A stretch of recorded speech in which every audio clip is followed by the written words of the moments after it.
Surga yang kami sembah di dalam nama Yesus Kristus.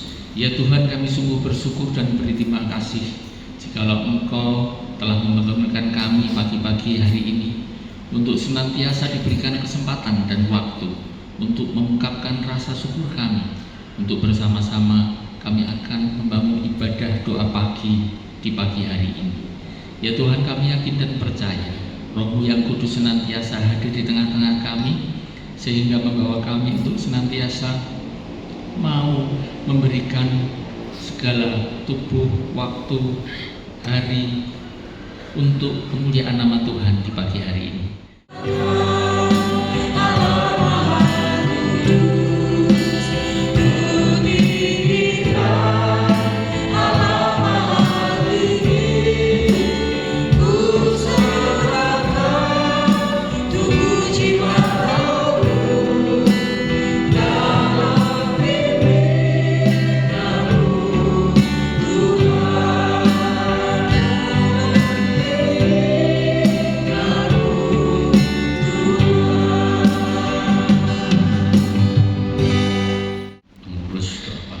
Bahwa tema hari ini adalah diberikan kuasa menjadi anak Tuhan. Kira-kira ayatnya di mana ya Bapak Ibu? Ada yang berkenan menyampaikan, membantu saya? Beri kuasa menjadi anak-anak Allah. Ya. Jadi mari kita bersama-sama cermati di Yohanes 1 ayat 12, 14, 14 ya. 12 atau 14? Kita baca saja dari ayat 1 sampai dengan 14. Akan saya bacakan untuk kita bersama. Firman yang telah menjadi manusia.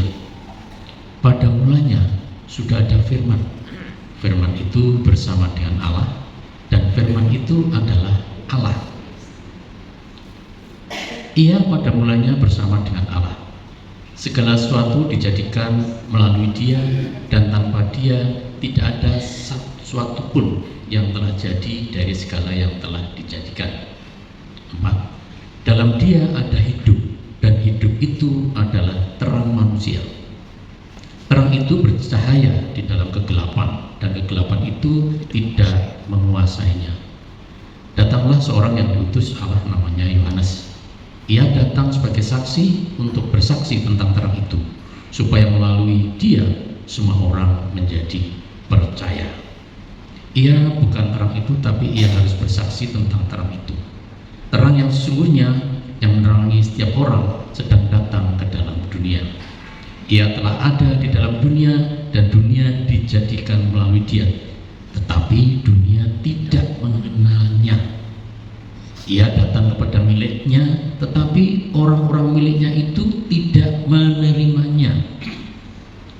Namun semua orang yang menerimanya diberinya hak supaya menjadi anak-anak Allah, yaitu mereka yang percaya dalam namanya. Mereka yang dilahirkan bukan dari darah atau hasrat manusia, bukan pula oleh hasrat seorang laki-laki, melainkan dari Allah. Firman itu telah menjadi manusia dan tinggal di antara kita, dan kita telah melihat kemuliaannya, yaitu kemuliaan sebagai anak tunggal Bapa, penuh anugerah dan kebenaran. Sungguh luar biasa. Yang berbahagia adalah kita semuanya yang selalu merenungkan firman Tuhan, mendoakan firman Tuhan, memahami dan terima hikmat, dan kita boleh melaksanakannya di dalam kehidupan kita sehari-hari. Amin. Bapak Ibu dari yang terkasih, ayat ini memang sangat familiar dengan kita semuanya. Namun seringkali kita kurang mendalami banget, kurang begitu merenung, atau istilahnya Pak Mardiono itu kurang gayemi. Memang firman kalau digayemi terus itu makin hari makin luar biasa. Terutama yang pertama ini adalah ayat yang pertama. Pada mulanya sudah ada firman. Firman itu bersama dengan Allah, dan firman itu adalah Allah. Bapak Ibu sekalian yang dikasih Tuhan, selama ini tentu kita sudah puluhan tahun ya mendengar firman Tuhan, membaca firman Tuhan. Kalau melihat kita dari sini tadi, firman itu bersama dengan Allah, dan kita sudah mendengar, kita sudah mengimani dan mengamini sampai dengan saat ini. Berarti firman itu sudah menyatu dengan kita.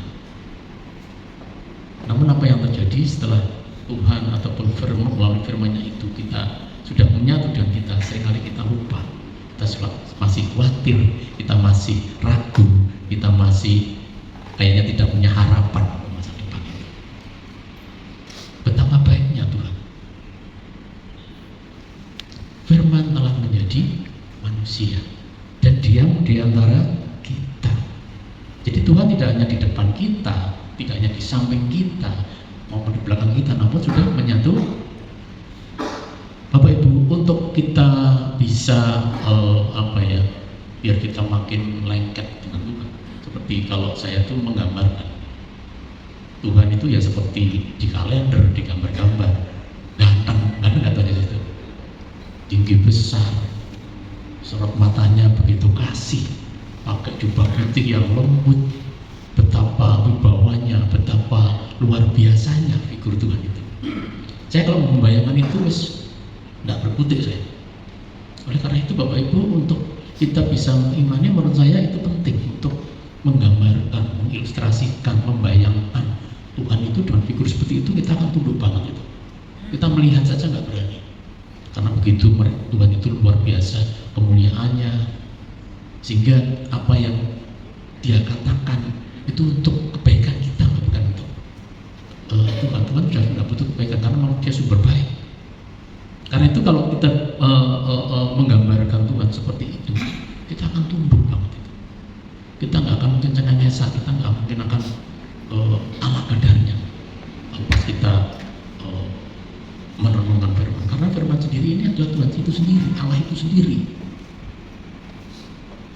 Nah, di dalam tema kita ini kita diberi kuasa. Saya senang pakai yang terjemahan lama itu, saya hafal banget itu tahun 90-an itu tak pakai terus. Tetapi semuanya yang menerimanya diberikan kuasa untuk menjadi anak Allah, yaitu mereka yang percaya dalam namanya. Itu yang saya kenal pertama kali tentang ayat Yohanes 1:12 ini. Ini dulu saya renungkan banget, luar biasa. Kalau kita bisa menjadi anaknya, luar biasa loh. Seorang Bapa yang begitu mulia mau mengangkat kita, mau menerima kita menjadi anaknya, itu luar biasa. Karena memang apa sih? Sesuai dengan iman kita, tujuan akhir itu memang kita akan bersama dengan Bapa kita di surga. Oleh karena itu, khususnya yang di ayat 12 itu, kita kalau mau menerimanya secara utuh, menerimanya menerima Tuhan dengan segala keberadaannya, dengan segala firman-Nya, dengan segala perintahnya, dengan segala petunjuknya, segala janji-janjinya yang luar biasa itu, kita rindu banget, kita sangat senang banget dekat dengan Allah itu. Kalau kita mau memfigurkan Allah seperti itu. Tapi kalau kita biasa-biasa saja, tidak pernah membayangkan, ya biasa-biasa saja. Oleh karena itu Bapak Ibu, monggo kita ini sudah bersyukur, kita sudah di satu track yang benar. Kita sama dengan saat ini terus masih setia kepada Tuhan, utamanya yang doa pagi ini mengkhususkan tiap pagi. Mungkin ada yang bawa setengah 4, kalau saya setengah 4 tahunnya, setengah 4 baru kesini, itu berarti khusus. Berarti memang Bapak Ibu itu benar-benar menerima panggilan Tuhan untuk kesini, untuk kita bersama-sama belajar, kita bersama-sama membagikan kasih kita melalui firman itu, dan kami juga makin hari mendewasakan iman kita, sehingga kita makin hari makin tahu sih apa yang harus kita lakukan. Bapak Ibu, selama ini kalau kita sudah menerima firman, terus kita nggak tahu apa-apa tentang esensi dari firman itu, waduh, sayang banget. Memang Tuhan itu berbicara, berrelasi, memberikan hikmat itu pribadi lepas pribadi, tergantung daripada kita bagaimana berrelasi, berkomunikasi, membuat kita makin erat, makin intim, itu yang perlu. Kalau kita tidak ada kerinduan, kan untuk apa? Kita butuh Tuhan kalau pas perlu. Janganlah Tuhan itu sudah menolong kita, sudah menembus kita dengan segala daya upaya, bahkan dengan nyawanya. Tuhan kesakitan loh itu. Oleh karena itu monggo Bapak Ibu, kita bersama-sama saat ini kita diingatkan kembali, kalau kita benar-benar menerimanya dengan segala konsekuensi, bahwa Tuhan itu menghendaki agar kita memang selalu boleh mengenal Tuhan makin hari makin dalam. Agar apa? Kita makin mengetahui kehendaknya. Dan kehendak Tuhan tentu yang kita pahami, kita terima hikmat itu tentu beda-beda. Kenapa harus beda-beda? Karena memang agar semuanya itu saling melengkapi untuk menyatakan, melaksanakan kehendak Allah. Nah, tentunya kita di ibadah doa pagi, berarti doa ini perlu kita garis bawahi. Kita akan menjadi pendoa, kita akan menjadi saling mendoakan dan berdoa untuk sesama, untuk gereja, untuk bangsa, negara dan lain sebagainya. Mestinya kita kalau berdoa itu katakanlah 5% untuk kita, 95% untuk yang lain. Karena apa? Kita sudah diberkati, kita sudah dilimpahi, kita sudah diberikan kasih karunia itu, sehingga kita perlu menularkan pada saudara kita yang memang belum diberikan kedewasaan iman, ataupun beliau mungkin karena suatu hal sehingga belum mampu menyatakan kehendak Tuhan melalui. Oleh karena itu kita perlu selalu bersama-sama untuk melaksanakan itu. Seperti Tuhan yang sudah turun dari surga, turun ke bawah, ini kan merendahkan hati Tuhan. Demikian juga kita memang harus mau tidak mau sih merendahkan hati itu, membersihkan hati, terus mempunyai niat untuk melaksanakan kasih Tuhan itu, kasih pada sesama itu. Dan kenapa puasa itu menjadi sesuatu yang luar biasa? Karena puasa itu pemberian ataupun Tuhan berkenan kita memakai puasanya itu untuk menyampaikan sesuatu tentang firman Tuhan, tentang doa dan lain sebagainya. Tanpa puasa Tuhan, kita cuma ngomong doang. Tidak mungkin. Tuhan itu mesti akan secara otomatis kalau kita memang benar-benar mentaati apa yang Tuhan kehendaki, apa yang Tuhan sudah ajarkan kepada kita selama kita ini mendengar, membaca firman itu. Kita makin hari makin tahu. Namun juga di lain pihak kita makin kurang.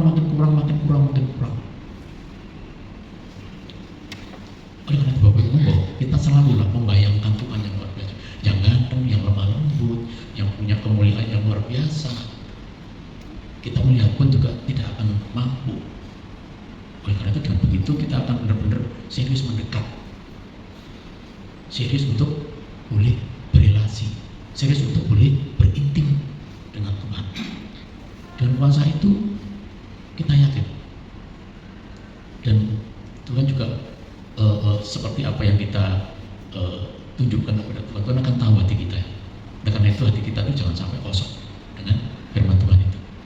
Jangan sampai ada celah sedikit pun untuk tidak diberikan firman Tuhan itu. Makan rohani itu harus terus kita makan.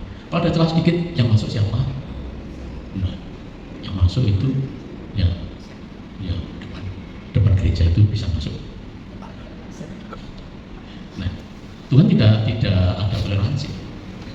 Tuhan tidak ada toleransi. Pernah ya, jadi waktu kita kemisan itu ada yang mengatakan, siapa sih manusia yang nggak celah? Siapa sih manusia yang bisa kudus? Wih, bahaya ya. Tapi ya bagus itu. Pertanyaan itu perlu memang kalau kita kudus itu loh gimana? Kita nggak celah gimana? Kita juga masih sering berbuat dosa.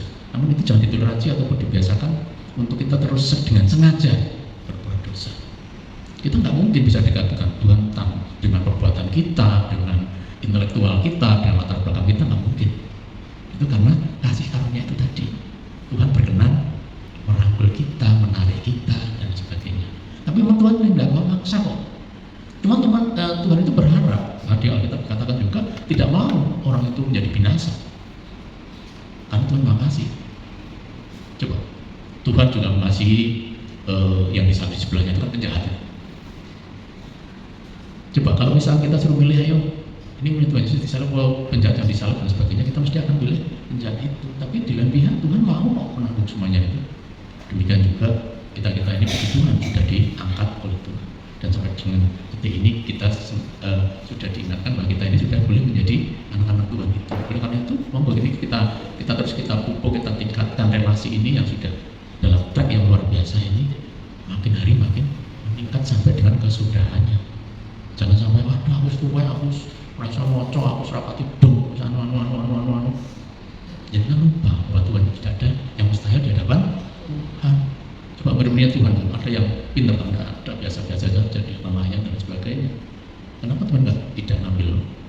imam Farisi, ahli Taurat. Kenapa?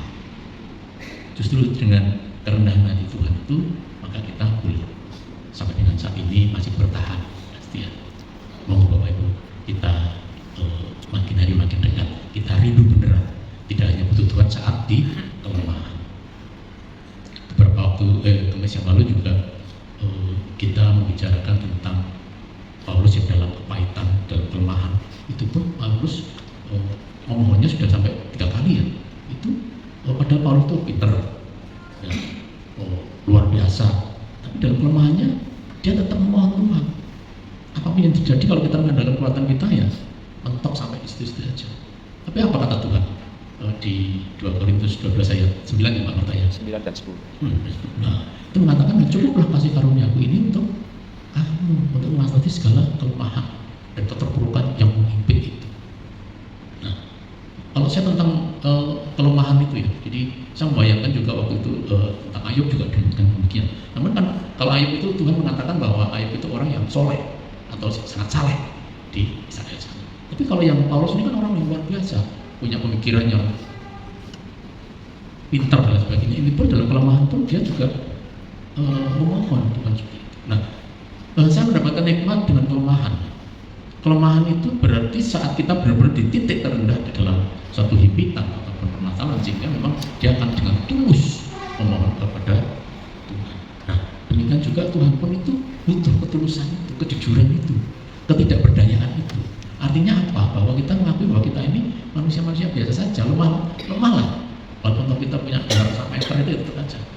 Tanpa Tuhan kita nggak mungkin akan bisa, karena yang mempunyai kuasa hanya Tuhan. Oleh karena itu keberadaan ataupun tentang kuasa ini perlu kita juga bisa rasakan. Kadang-kadang tanya kuasa itu apa ya? Ya contoh sendiri misalkan kita mendoakan itu dengan ketulusan dan kita memohon Tuhan campur tangan, kita kan memohonnya kepada Tuhan. Tentunya kita harus merasakan juga bahwa Tuhan juga berkenan kita mendoakan itu, karena itu hendaknya untuk kita saling mendoakan. Ya, benar ini kita seringkali mendoakan orang sakit dalam masalah. Tuhan katakan kalau kamu sakit, ya temuilah penatua atau tua-tua gereja untuk mendoakan. Doa orang benar besar. Ya, karena itu mohon kata benar sekarang ini benar-benar tidak sakarpil atau ala kadarnya di dalam kita kepada Tuhan. Baik itu di rumah, di manapun juga. Demikian setelah itu kita juga harus bertanggung jawab dengan doa-doa kita. Berkati Tuhan, berikan kami kelemahan kita, telah mencoba ternyata musuh-musuh orang karuannya itu tidak cocok lagi. Jadi kita berdoa pun juga harus kita ingat apa yang kita doakan. Kita harus bertanggung jawab dan kita nyuwun itu, kita harus bertanggung jawab dan kita yakin bahwa Tuhan pasti memberikan itu kalau memang sesuai dengan kehendaknya. Itu Bapak Ibu, dengan kita bisa menerimanya dengan sungguh itu suatu hal yang luar biasa, dan ini akan tentunya akan mendatangkan damai sejahtera yang luar biasa di luar kemampuan, dan kami percaya kita pun dengan demikian tidak ada hal yang